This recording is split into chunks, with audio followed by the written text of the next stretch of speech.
bound to be. It's all right, it's bound to be.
Loving that video. Welcome everybody. Thanks for joining this Lunch and Learn. We haven't done one for a while. Today we're going to be working with Julie and Phil of Your Peak Potential. And I met Julie and Phil pre-pandemic actually. We did G running instructor training. They've also done the Oxygen Advantage instructor training with me.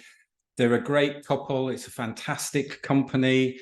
It does what it says on the tin. It's about your peak potential, and they really walk the walk as well as talk the talk, as most probably you saw in that fantastic video that they just created there about them being out running, doing lots of ultra running and lots of different events. So without further ado, let me hand you over to Julie and Phil, and we're going to be playing with our feet, I think. Okay, Phil, Julie, thank you very much.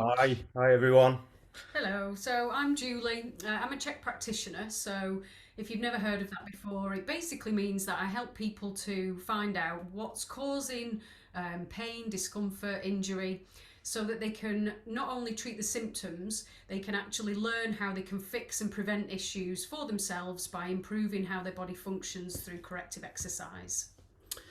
Hi everyone. So I'm Phil, another member of the Peak Potential team, and I'm a my foot function foot expert, and also I'm a Blackboard Pro coach. And after Julie's done her bit, I'll tell you a little bit more about my journey.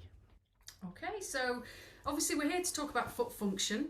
So I'm assuming that people on the call are going to either be interested in fixing or preventing pain and discomfort, so whether that's in your feet or across the whole body, or perhaps you're more interested in longevity. So I think that's kind of key for us, is understanding how we can take action so that we can live a full, active, happy life for as long as possible. So is there anyone that's not interested in that? I'd hope not.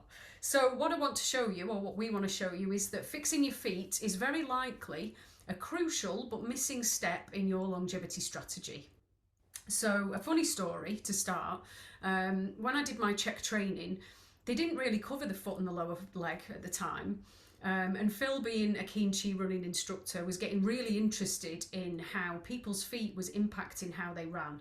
So we kept having these active debates in the household, oh, it's all about the feet. No, it's not. It's all about the spine and the head. But eventually the universe had a plan. So we went running in Scotland, and I decided it'd be a great idea to fling myself across some rocks, and I fractured one of my toes. Only a middle toe, so it wasn't even a big toe. And that in itself showed me exactly how important your feet are, because I could feel how everything that I'd worked so hard to achieve in terms of my movement was starting to unravel just with that one tiny injury. So that kind of changed my focus and how I approached the problem that I face with all my clients. So I'm not going to tell you that feet are the be all and end all, because that's nonsense. There's never just one silver bullet thing that's going to fix all of your problems. But the thing with feet is that they are the thing that connects you to the floor and the things that move you across the floor. So that means they generate force. And the way that your feet work on the floor is going to impact how that force travels through the body and how you move from toe to head. So, and feet are unfortunately often neglected and often misunderstood. And it is leading to this pandemic, really, of foot dysfunction. So when I look at clients in the studio, I can't think of one back pain client that doesn't have an issue with their foot function. That's really one of their key reasons that they're suffering pain. So, so before I hand over to Phil, who's going to do the kind of more practical bit to show you some assessments so that you can start to investigate your own feet and how they're functioning, I just wanted to set the scene really, and cover a bit of the bigger picture. So, and to do so, we need to understand a couple of key concepts. So we often talk about posture, but I think sometimes it's a little bit misunderstood. So what is it and why does it matter? So if we think posture or static posture is your automatic standing position, or you can think of it as your seated position as well, the position that you adopt when you're not thinking about it. So we can all choose to, instantly sit or stand a little taller or with what we think is better posture. But as soon as you don't think about it, after a few minutes, your body's going to revert back to that automatic position. And that is because posture is a reflection, or it's the result of how your internal components are organised. So those components being your bones, your muscles, your tissues, your joints. And how they're organised is the result of your lifestyle and environment over the last days, weeks, months, and even years. Because posture isn't something that stays the same, it changes all the way through life. And you can see that if you think about a really simple thing. If you see somebody who's a little older, they get off the bus or something and they're walking, often you see older people, don't you, with this kind of round shape in their spine. Well, they certainly didn't look like that at 30. So that's just a simple example. Where am I up to? I've lost my thread now. Yeah, so posture's always changing because our body is this amazing adaptation machine. So it's adapting to everything that's happening to us or everything that we're choosing to do on a daily basis. And that's because its primary focus is to survive. It's not really thinking about us thriving at 100, and being able to do all the things we want to do. It's thinking, how do we survive? How do we conserve as much as energy as possible so that we've got resources available to deal with threats? So a really simple example of how we adapt, and if we think about starting with feet, because that's what we're here to talk about, is we all wear shoes, yeah? Nearly every day, probably most days. And most shoes are quite rigid, they're quite fixed, they're quite tight, and they also have a shaped sole that acts as a support under our arch. So that we are providing stimulus to the body on a daily basis, that we've got this support under our feet. So our body takes that and it starts to think, oh right, okay, we can conserve some energy here. We don't need these muscles in our feet to work as hard as they are doing to hold up your entire body, because we've got support under it.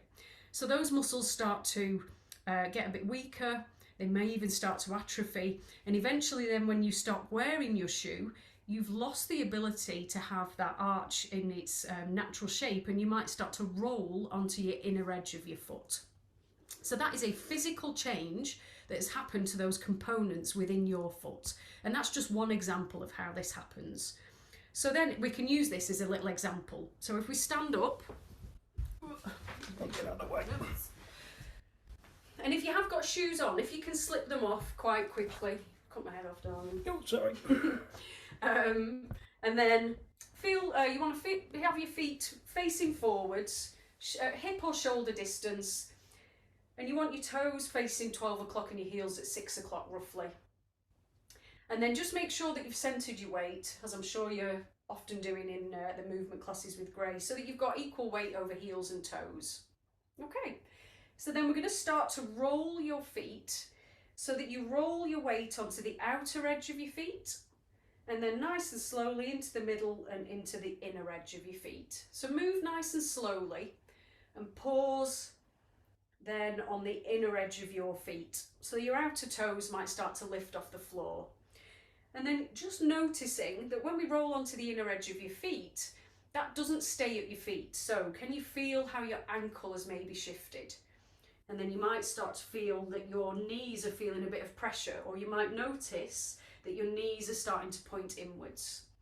So now the bones in the legs have rotated, and we can feel that, perhaps you can feel your hips have started to change and your hips join onto your spine. So even if you can't feel it, if we change the position of our hips, then we're changing what happens in the spine. And the lower spine obviously connects all the way up to your head. You might not feel it, but we are changing that whole pattern. So now if you roll to the outer edge of your feet, again, we can start to notice, okay, it feels different. So again, it's not just your feet. We can feel that, again, can you feel that your bones are rotating in your legs, your knees change position, your hips start to move outwards, and again, the spine is going to change position from there. So we can start to build a picture of where our feet are matter. Now, I know we're exaggerating this, but rolling in or rolling out is a really common pattern that I see on a daily basis. So if you bring your feet to the middle, one last thing, we're now going to roll your right foot only onto its inner edge. So rolling that foot onto its inner edge, you can always see if you can keep the outer toes down but still let the rear foot roll in. And if you roll just your right foot a few times in and out and let the body respond, you're going to hopefully feel that you start to rotate, and I can see a few people there. So then if you roll onto that inner edge, stay there. We've now created a bit of a twist through the entire body. So we have a twist at the foot, and it's resulting in a twist up.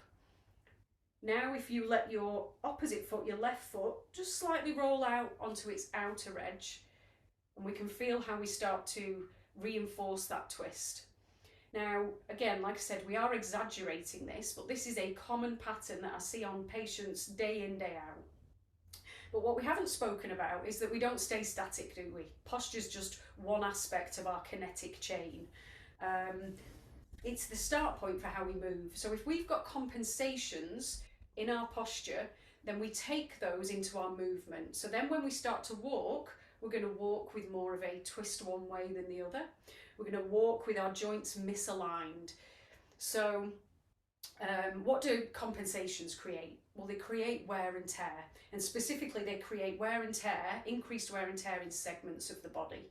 And that leads to discomfort, eventually pain, injury, all of those things. So if we also think, if you start to exercise and you've compensations, so if you start to do a squat now with your feet in that compensated position, you're no longer moving in an efficient way as we were intended. You're moving with compensations. And this is happening to all of us to some degree every single day. So when we think about movement, it's not just about being strong and flexible. We have to think about how our body is functioning, how our components are organised, so that we can take actions to improve that. And your feet are an absolutely crucial part of it. So I hope that's kind of started to make it a little bit clearer. What happens at the bottom happens, at the top. And on that point, I'll hand over to Phil. Thanks, Jules. Take this. I'm looking at this through a very, very small screen, Greg, because I'm not used to doing it. Okay, so the feet. So what are we going to learn about today? So, Julie's excuse myself. Disappear because we have various things going on. Right now, we're living in an era of foot dysfunction, as Julie said. You may not realise it, but I think, or I know, that everyone that's on this call right now has got some type of foot dysfunction. So the foot, a very, very, very complicated piece of equipment, or two pieces of equipment that we shove into shoes, basically. and we ignore them. We don't train them. 3 dynamic arches, 250,000 nerve receptors in each foot, 26 bones, 33 joints, and more than 100 muscles and tendons. 25% of your bones in your body are in your feet. So an extremely busy area. The foot has a purpose, and foot dysfunction is not using those structures as they were intended to be used. The impact of foot dysfunction may not appear at the foot. So people go, well, there's nothing wrong with my feet. I don't get foot pain, anything like that. But it's the way that the foot acts changes the way that the rest of your body responds, as Julie said. So it creates changes upwards in the kinetic chain from your ankle, your tib and your fibula, bottom layers of your legs, all the way up. Lower back pain even can cause headaches, believe it or not. So you might not have any foot pain currently, but that's not to say you won't get it. And the likelihood is that if you haven't got foot pain, then your body is compensating somewhere else in the upwards in that kinetic chain. So what we always say to people is prevention is better than cure. So who has got, out of everybody that's here, some form of body pain or foot pain? Hands up for those I can see. You're all sitting there very, very pensively. Oh, somebody, I can see a hand. I can't see everybody, obviously, because I'm in presentation mode. Okay, so I'm going to take you back 10,000 years as an extreme example. Oh, Sonia's got her hand up as well. Hi, Sonia. You're a caveman and your feet hurt and you can't run to catch whatever you're going out to catch. Basically, you either got eaten or you starved.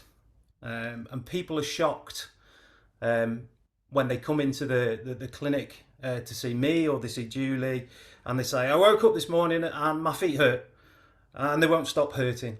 And basically, that morning you woke up with foot pain wasn't that you'd done something 2 days ago or 3 days ago.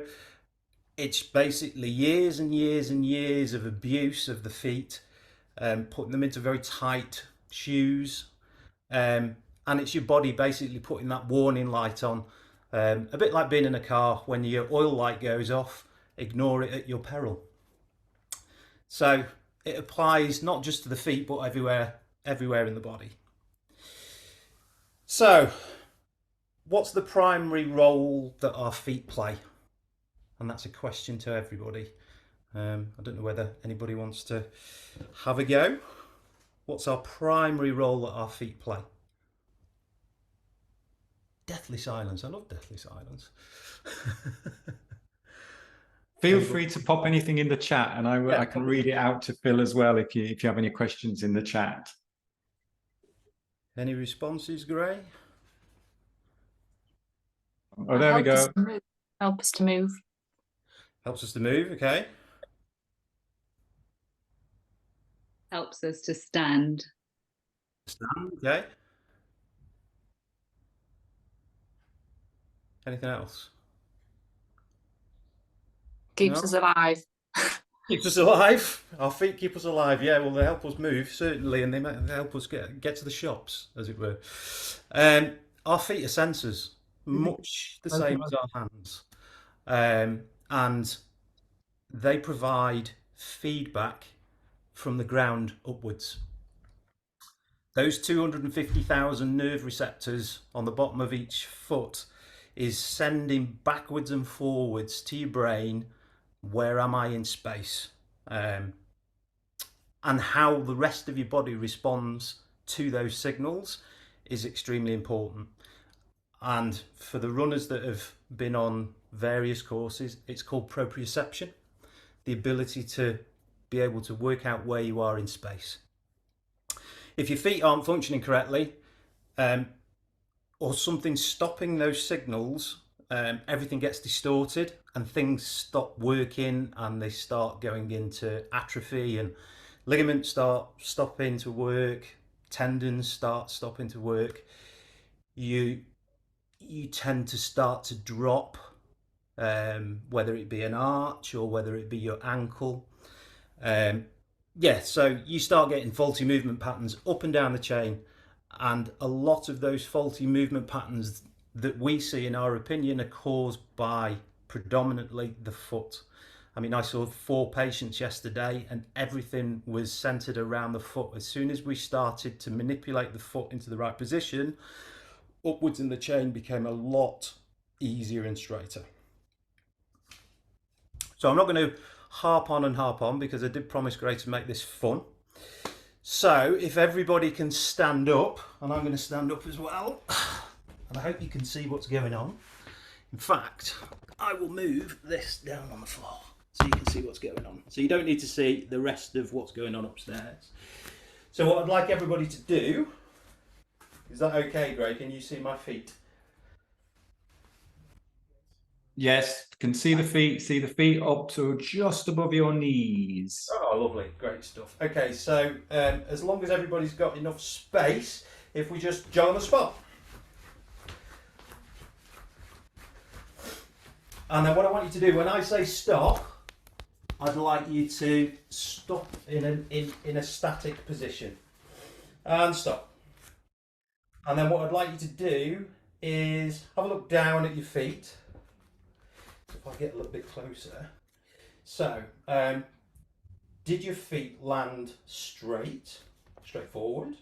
Or did they land toed out? Or did they, was one straight and one was toed out? If you look down, can you see an arch?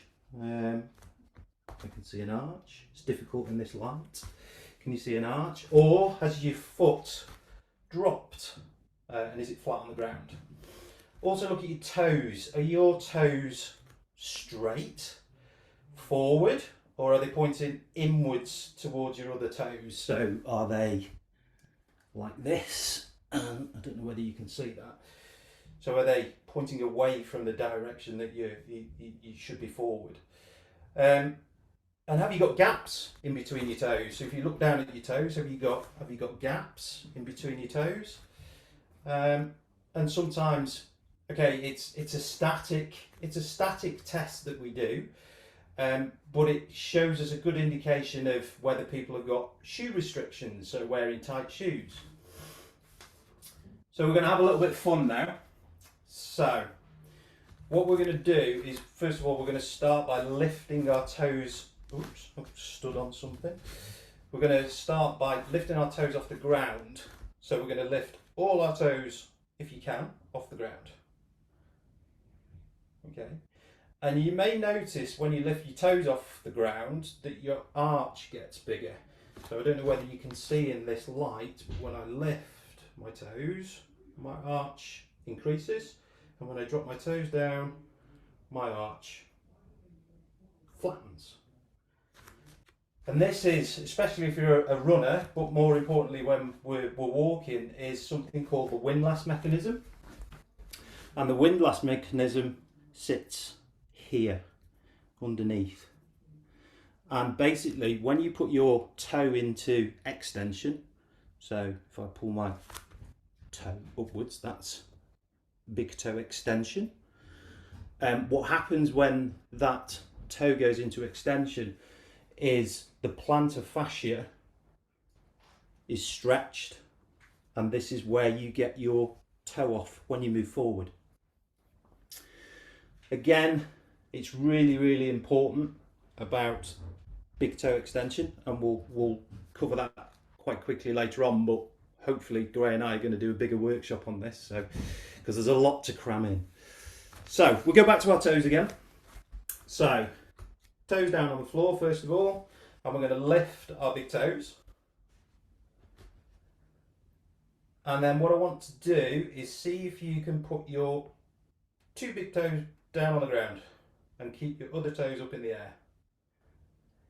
And then what we're going to do is we're going to switch, and we're going to put our little toes down and keep our big toes up in the air. And then we're going to switch. And then we're going to switch. and we're going to switch, and we're going to switch, and we're going to switch, and we're going to switch, and we're going to switch. Okay, and the last bit. Oh, Gray's taking his socks off.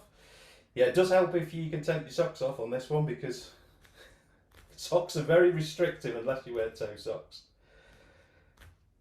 Okay. So this is about toe. This is about the signals going from your brain to your toes. Now, what a lot of people will do, and if I stand to the back, is people will start to do this with their fingers to try and control the toes, and that doesn't work. You can, if you are really struggling with it, you can hold your little toes down and just raise your big toe, and that signal will eventually switch on, and then you can swap again. Hold your big toe down, lift those little toes, and then when you get really clever, you can what's called toe piano. So we go up and we can put each individual toe down on the floor and then go back the opposite way. I struggle going back the opposite way, but so that's playing the piano. So that's about toe dexterity and also the neuromuscular signals that are going on in our heads. So why is it important? So our toes are really unique to any other primates, such as apes, because they're much shorter, and shorter toes act as more efficient levers for push off and also positioning for direction. So the most important thing about your feet, well, one of the most important things is your toes is your big toe, because what your big toe does is it has its own place in the brain, and the big toe basically is the rudder to the foot. So the big toe tells the foot where to go. So if you've got very little toe dexterity, then, or you have, I don't know if people look down, if they've got hallux valgus, which is where the big toes and all the little toes are shoved over to the outer edge of your foot. There's lots and lots of different dysfunctions of the foot, and we haven't got time to go through every single one. But one of the main ones that I see is hallux valgus, and that's caused by very, very tight shoes. So if you imagine your toes are crushed into a what's called a shoe-shaped position, what we see as modern shoes. So I'll use this very, very old pair of, you can see this very pointy. So our toes have got to fit in that, and that's not really a good sign, because your toes can't splay. They should be able to splay like your hands. Okay, so as I said, big toe really important. Extension of the big toe really important, and it's very distinct from the other toes. The big toe, as everybody knows, it's 4 times bigger than every other toe, and it's got more density. So when you break little toes, it will have some effect on your balance, but if you broke your big toe or you took your big toe away, then your balance is basically non-existent, and you have to retrain other parts of the body.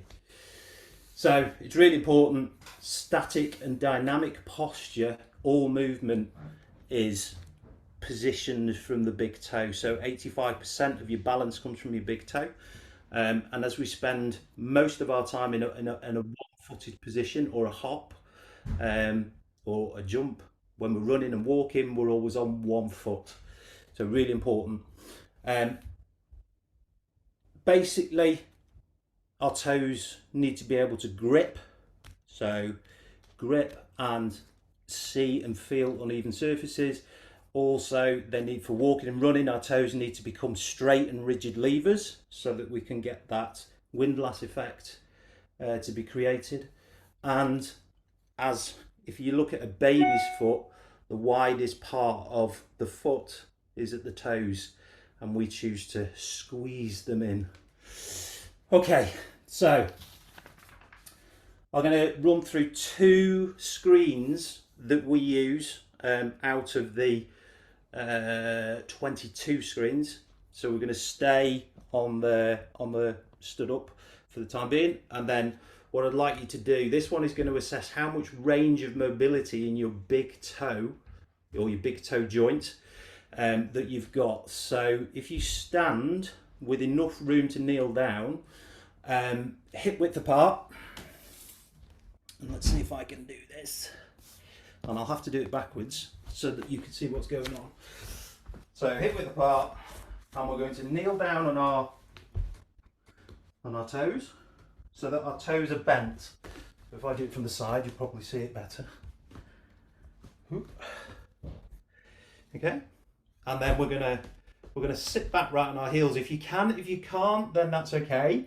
If that's the as far as you can get, then that's your standard range of motion, and you can practice. So you should have 55 degrees of bending your toes when you sit back, and it's all about mobility. So if you can't do it, or it's screaming in pain, don't force it. But that's going to give you that seated position. If you see it from the back, this is going to be fun because I can't see the screen. I'll move forward a bit, and you'll see all the bits off the floor. So when you go from the back, and you could do this with a mirror, when you actually sit back on your feet, do your ankles fall outwards. If they fall outwards, that's a big exclamation mark for us to say that you haven't got enough toe mobility in your toes, and especially your big toe. Oh, so that's that one. And then another screen we use is what's called plantar flexion. So plantar flexion, so you can see my face. Plantar flexion is the ability to create the angle whilst, so when we're walking and we're running, the only way that, because our foot isn't rigid like this, it has to move. If you haven't got enough plantar flexion in the ankle, then you won't be able to create that gait as you walk through. Another quick way of checking this, and I'll show you if we've got time, is to do a seated squat as well. So that will tell you whether you've got enough dorsiflexion in your ankle. So the way to go about it, and this is, again, it's a test, it's a static test, but it gives us a good idea, is, and if you can't do it, that's fine. If this part of your lower leg and your ankle just scream, then don't do it, and that just gives us an idea. So if you kneel down, and again, what you're going to do is you're going to put your shin bone and the dorsal side of your foot flat on the floor, and you're just going to sit back into a seated position.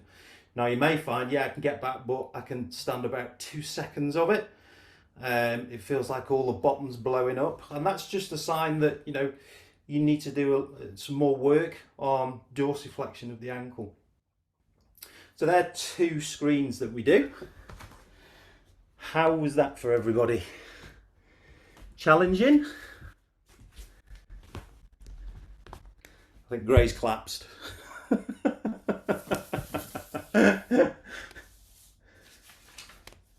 Did anybody struggle?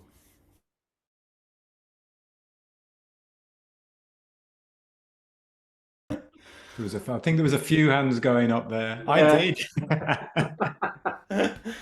Okay, so there's I mean, we've got till 2 o'clock, so we've got plenty of time.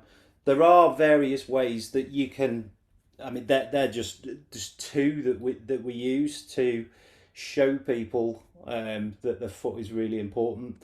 The toe yoga is really important for toe dexterity, and building those signals back up between your brain and what's going on the floor. We do lots and lots of fun things because exercise can be deemed as very boring. So everything that we do with clients has to be fun, because if they don't do the exercises that are prescribed to get them back to normal, or as normal as we can, they just won't do them. So has anybody suffered from plantar fasciitis? Hands, show of hands, no. Sonia has suffered from plantar fasciitis. If you suffer from plantar fasciitis, one of the things that we do recommend, and we can have various debates with podiatrists, because some podiatrists will say don't stretch it. The plantar loves to be stretched, and the reason why you get, one of the reasons, there's many reasons, is, you know, it can be down to your footwear. It can be down to, especially if you're a runner, it can be down to, you know, doing too much too soon, extending your distances. But there's lots and lots of different neuropathies that can happen within the lower extremities. We do two things. So if you can get hold of a ball, a hard ball, could be a dog ball or anything like that, and a way of getting some toe dexterity and also your plantar fascia. I'll show you this quickly, and then you can grab a ball if you've got a ball. So basically what you do with your ball, I can still see the screen, is, if I do it from the side, you'll be able to see. So you want to put the ball on the upper toes, and you want to roll that ball, keeping your ankle down on the floor. So if I turn it this way, you'll see, and what it's going to do, eventually you will see your toes gripping, and the ball might slip away, but that's okay, and you're going to roll, and you'll see my toes start to splay, which is great. And then from the base of the foot, we're going to take this ball, and anywhere from the front of your heel to about the mid, just shy of the front of your toes, you're going to place that ball underneath, and you're going to roll, and you're going to put enough pressure on that ball, not to the point where you're grimacing in pain, but where there's significant pressure for you to go, oh, there's a tight spot, and you're going to push that, and you're going to go to the outer edge. So this is called the medial arch here. So all the way down, roll it back, and also you can just play about in all different directions, rolling backwards and forwards. And you might find a tender spot, and if you find a tender spot, just play about with it and see how long you can bear that pain. The party trick that Julie always gets me to do, because I spend hours and hours rolling my plantar, is to be able to, and let's see if I can balance in the middle of the room on the ball, bearing in mind this is a hard ball, is to stand. Ooh. Okay, bit of a party trick, but yeah. Plantar release, because it's all about fascia, and it releases. You've got 4 layers of tendons and muscle on those feet. One last one. Well, we've got. What time do you want me to stop? Great, 10 minutes for questions. Yeah, we can go to 10 minutes for questions. So I suppose if people want to put questions in as we go along, I can, if they pop them in the chat, I can read them out. So whatever works best for you. I've got a few questions as well, but obviously I'll let the group go first. So, ooh, if I tip this. So this is another one that we recommend to people. We do use something called toe spacers, which are these, which fit in between your toes, and they help. They're a tool to help. They're not the be all and end all. You see lots of Instagrammers wearing these toe spacers, and they're great, but they're a passive tool. You have to do the work to get your toes. So they get you started, but it's not the be all and end all. So if you can, sit on the floor with your leg over, and some of you may not have space. So I'll let everybody get on the floor.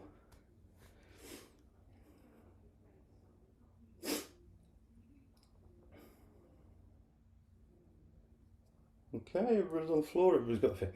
Okay, so what I want you to do, and now you can see the trepidation on people's faces. So I want to interlace, and this is called the human toe spreader.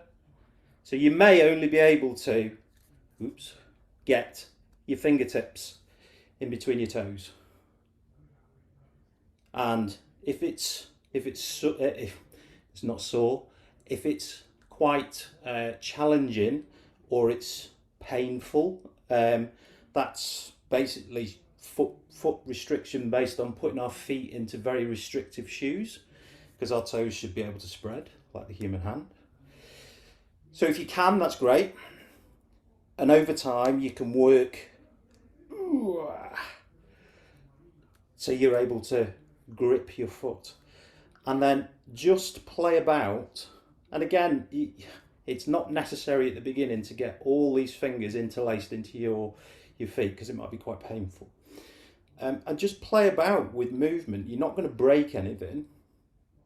And just twist that foot. And this is going to help with mid-foot movement and articulation, to get that mid-foot working, so you can go around in circles. You can bend them forward. You can bend them backwards. You can take them round in 360.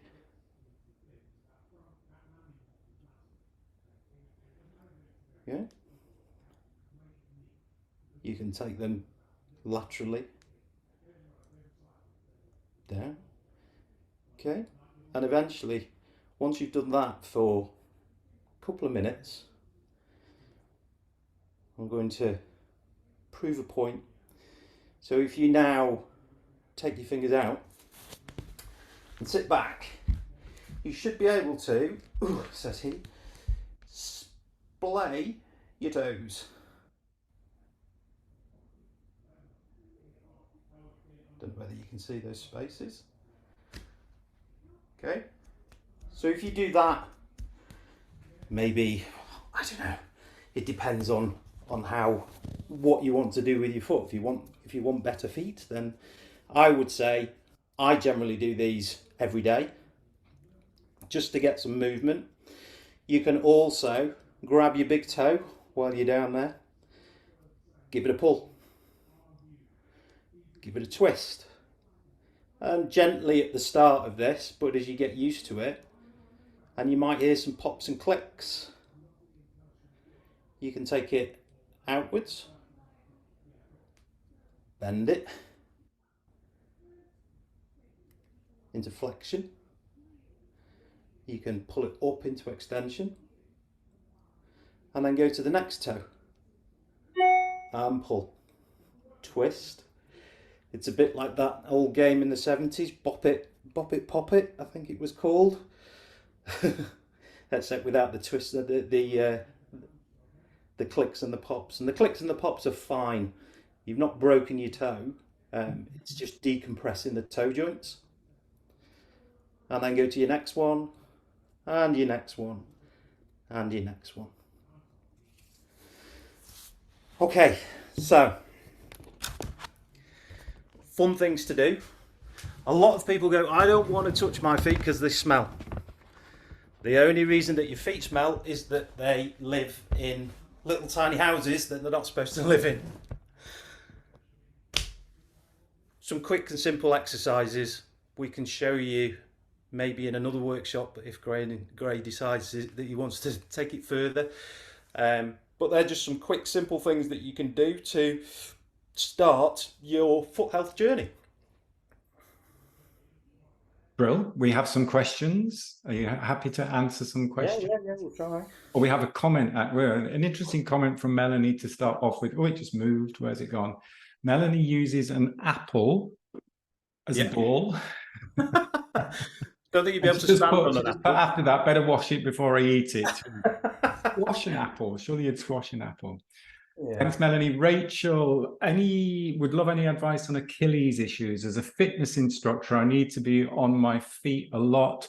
What type of practitioner is best to talk to? Thanks, Achilles. Oh, well, everything is interconnected. So the Achilles is an extension of the plantar fascia. So everything is connected upwards, and that linkage goes up into your Achilles and then up into your calf muscle, and then carries on. Achilles issues, you could potentially see a chiropractor or a podiatrist. They tend, and I'm not knocking podiatrists and I'm not knocking chiropractors, looking at one isolated piece of the human body is not the best way to look at it. You have to see what's going on downstairs as well as upstairs. So your Achilles might be something to do with your foot, something to do with your ankle. It could be overtraining. It's a big subject, and I wouldn't like to say who to recommend. You could go to a my foot function specialist like myself, and there are, I think there are 2 or 3 in London or the London area. I don't know where you're from. Or there are specific exercises that you can do. But bear in mind that if you have a particular injury, you need to have that. It's a bit like plantar fasciitis. Plantar has 10 or 20 reasons, and you need to get it diagnosed properly as to why you've got that plantar, and then go to see a specialist about those things. One thing I would say is stay away as best you can from operations that involve anything to do with a socket joint.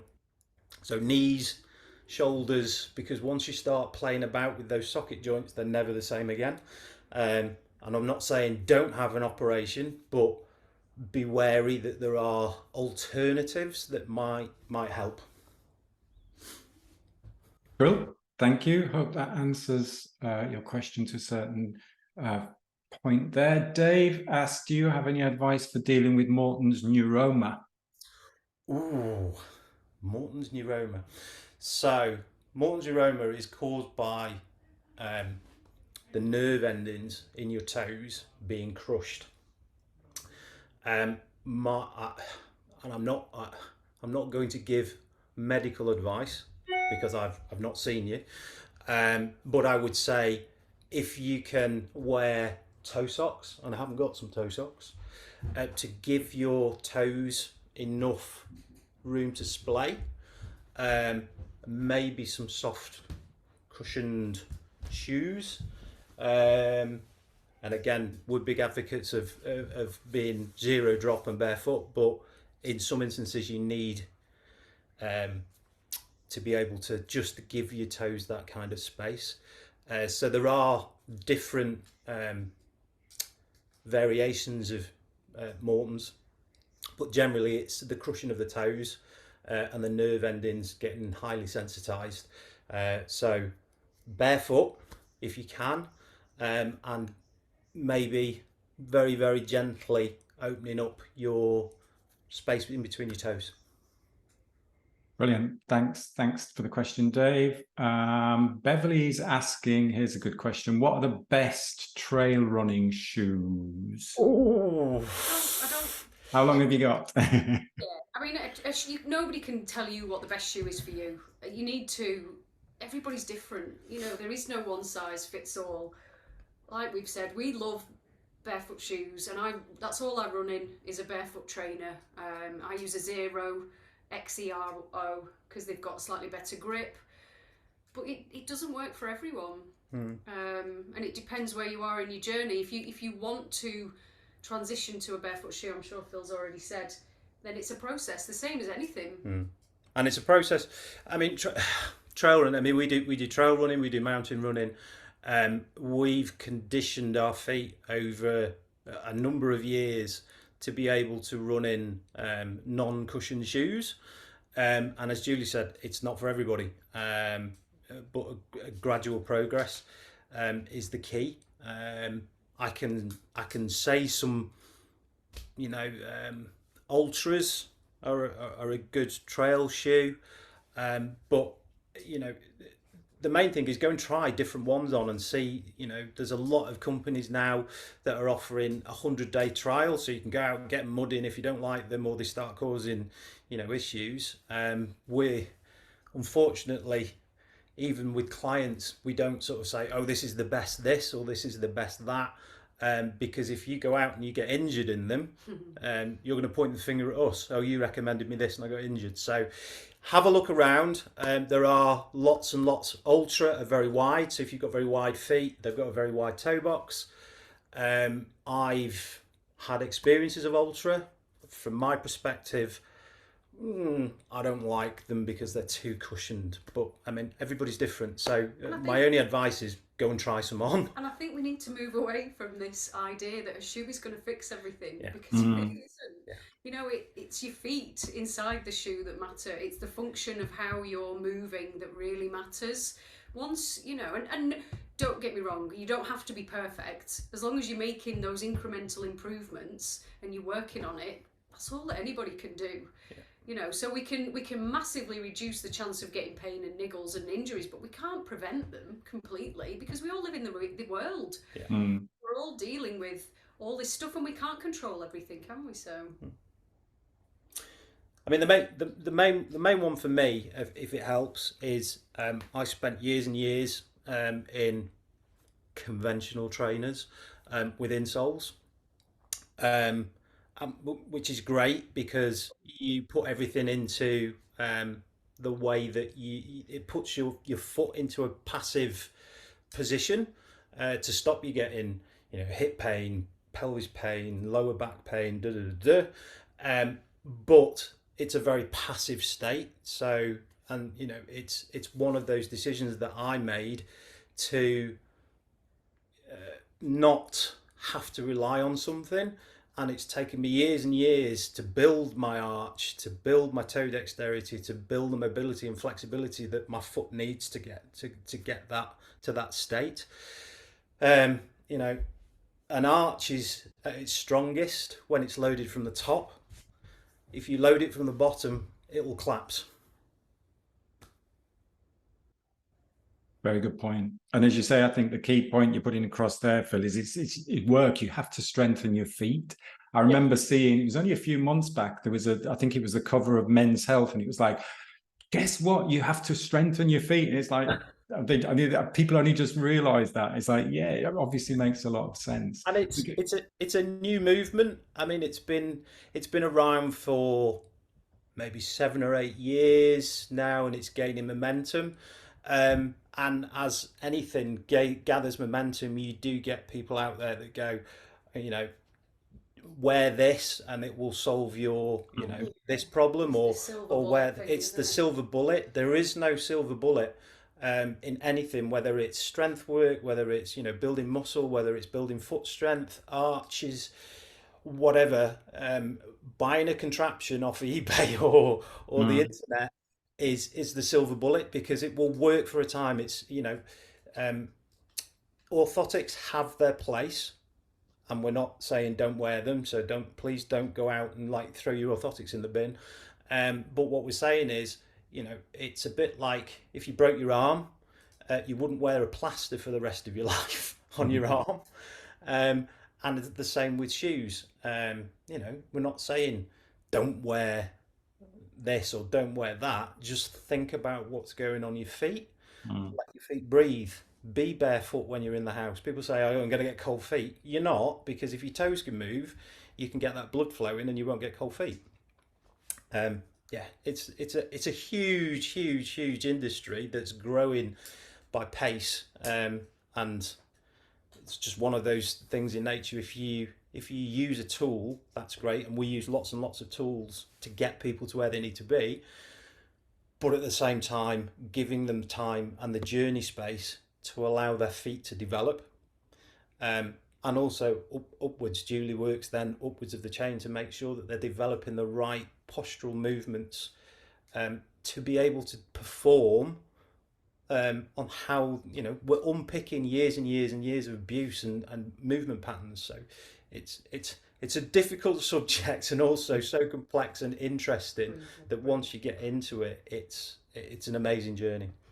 We have some more questions, so I'd quite like to get through these questions. Yeah. So Sonia is asking, twisted my ankle quite badly 2 months ago. I've since gone over it again 4 times whilst running. Any advice on either who to see, or do you have any exercise which might help strengthen it, please? Again. Well, I would see a foot function specialist. Is she in London? Is she in London? Don't know. Sonia, are you in London? Where are you, Sonia? Please, if anybody wants to just shout out, just unmute yourselves and ask questions, then please do feel free to do that. I've still got a few more here to read. It was quite a lot to read out, actually. There's a lot of questions coming in. Where is Sonia? Whereabouts are you? Can you just drop that in the chat? Not in London. I'm sort of an hour outside of London to the west. Okay. All right. Well, we can maybe have a look at who's around that area. Yeah, I can do an online session. Yeah, I could do an online session with you to give you some tips and tricks. Basically, if you go over on your ankle, it's ankle strength, but it's also there's a lot without seeing you and seeing what's happening with your foot. We can do an online, or you know.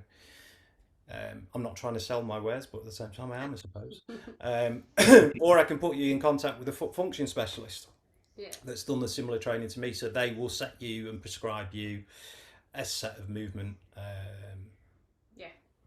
Because it's never just as simple as here's an exercise. If we give you one exercise, it could be triggering something else without seeing the full picture, sort of thing. So not trying to be difficult.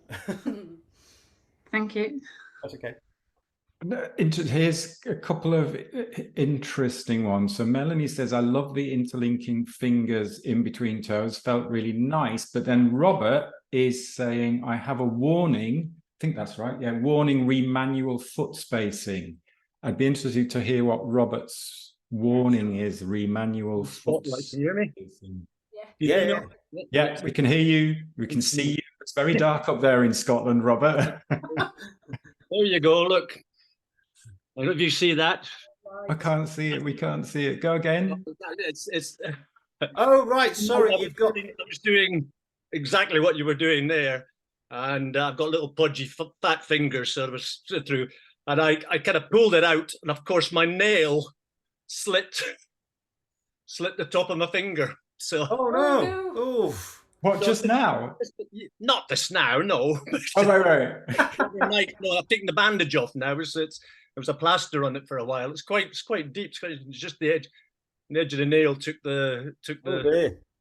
That's a first. That's a first, that one. Well, as I said, I flipped it out too quickly, and of course it just caught the side of the, because I was squeezing them in. So it was. Right, okay. Thank you. Just beware. That's just a general warning. Put your nails before you do it. Yeah. Trim your nails. Contraindication. Your sharp edges. Don't. We had somebody on a foot function course a while ago. And they were saying, I can't get my fingers in. I was like, well, move your toes a bit more. And he said, well, I'm a builder. And he went like this. And I went, oh, yeah, okay, maybe just put the tips of your fingers in. So, go gently. You don't need to go fully in at the beginning. Again, you're trying to manipulate years and years of clicking and popping and crushed toes. We just have I know it's 2 hours. Are you all right time-wise? Yeah, Julie. Just a couple more questions. So we'll just go through these. So we've covered all of these questions. I think you answered that anyway. Somebody, Beverly was asking about, is it okay to walk barefoot around the house? You answered that question. Advice about best footwear. You answered that question too. These are great exercises. Thank you for sharing. I need to learn the toe piano. And get some somebody's being clever here. I need to learn the toe piano and get some foot notes. Oh, very good. There's one to use. I like that. Again, which toe spaces did you show or do you recommend the Salim? Again, there are toe separators and there are toe spacers. There are various companies all around the world, even in the UK. You can buy them from us, obviously, because we hold them in stock. Gray can share, or we can share the website details. I think off the top of my head, they're about £7 a pair, and a little bit of postage. There, it's tiny because they're very light. But as for recommendations, again, it depends on. I would always recommend, obviously, the human toe spreader before you use toe spacers or toe spreaders. And also be aware that it's a passive tool. It's not suddenly going to make your feet these wonderful mechanical marvels just by wearing toe spacers. You have to do other exercises to get your foot to do what it should do. Brilliant. And I think Gillian's point is a good one to almost close on, because somebody else has just, Gillian's asked another question.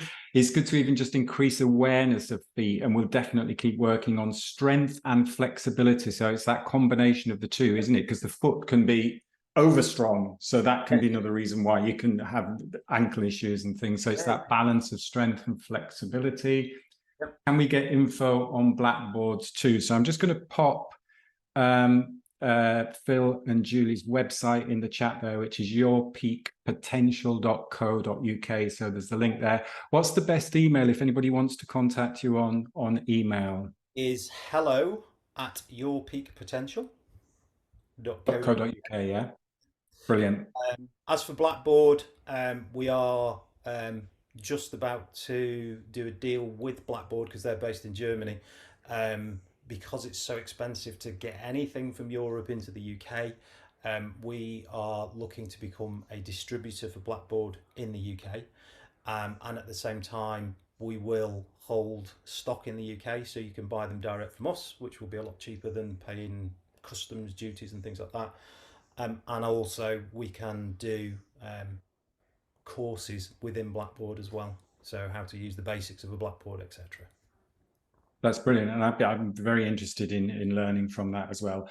So many questions and so much information you've given there. Really appreciate it, Julie, Phil. And as you say, I think it would be really good to do another workshop, maybe a 90-minute workshop or something. And as you said, combining some of the Qigong stuff. It would be quite nice to do some mobility and stuff that you've done, and then just do some simple movement stuff to see how the feet feel after the difference. Because I noticed that difference just from doing that little footnote toe piano exercise. So it was great.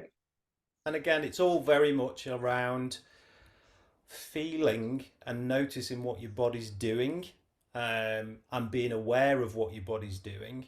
And that was what really got me into the feet, not in a kinky way, but it's being aware of what your foot is doing and seeing other people's feet. I mean, I just spend my time looking at what people's feet, and we are in an era of dysfunction because of the way that we treat our feet, and we trainers and etc. are just destroying the functionality of our foot. Brilliant. Any other questions very quickly before we finish? Feel free to unmute and just shout at us if you have any other questions. Otherwise, we'll close. Thank you so much. It was a great session, most useful. Thanks for hosting, Gray, and organising this treat. That's what we like, a treat. We've had a treat. Thank you, Phil and Julie, for your treat. Really appreciate it. Thank you, everyone, for joining, and have a great rest of your day and a great weekend. Thank you. Enjoy. Bye. Take care. Bye-bye. Thank you guys for everything. Bye. Thank you. Thank you. Thanks, bye.